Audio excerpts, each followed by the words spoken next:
When Thor lost his mighty hammer Mjolnir in Thor, Ragnarok, it was crushing not just to the Asgardian hero but also many of his fans.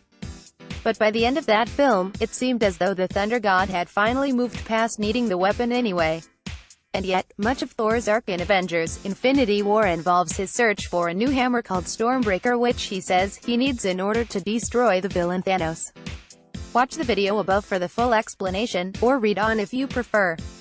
Not surprisingly, Stormbreaker actually has its roots in the comics on which the MCU is based.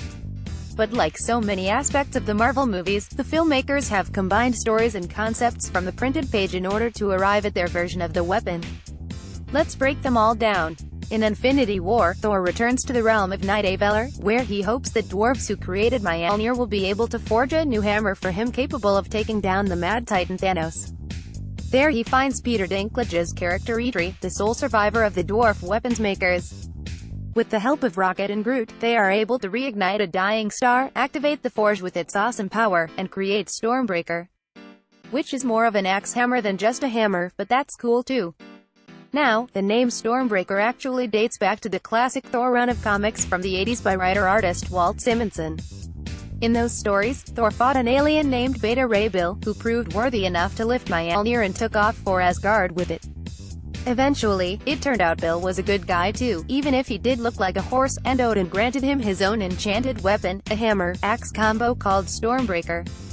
Beta Ray Bill soon became a beloved character, and all these years later fans continued to hope that he'll show up in the MCU at some point.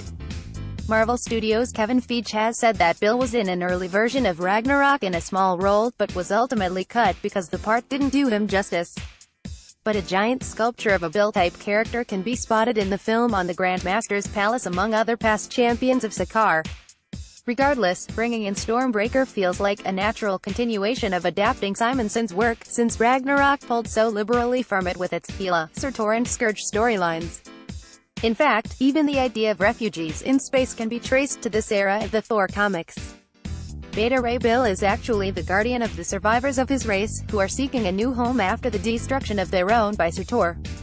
Not unlike Thor at the end of that film. And yet, Thor's new hammer in Infinity War also draws inspiration from the Ultimate Universe of comics. This imprint, which ran from 2000 to 2015, essentially reinvented the many Marvel heroes with an eye to making the books more accessible to new readers. And that version of Thor utilized a hammer that looked similar to Beta Ray Bill's Stormbreaker, and which eventually even found its way into the standard Marvel Comics universe.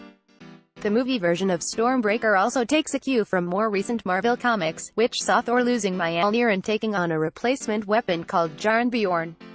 This battle axe was Thor's weapon back in his early days before he had Mjolnir, and he returned to it when the hammer went to the new Thor, who happened to be the Odin's on-again, off-again girlfriend Jane Foster. But that's a whole other story. Oh, and most recently, Mjolnir was destroyed in the comics as well.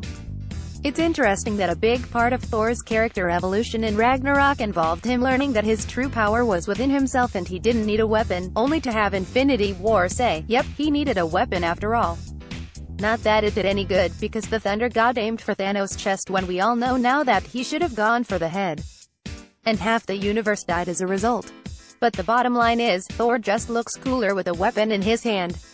So let's hope Stormbreaker sticks around for a while. And who knows, maybe he'll get another shot at Thanos in Avengers 4 next year.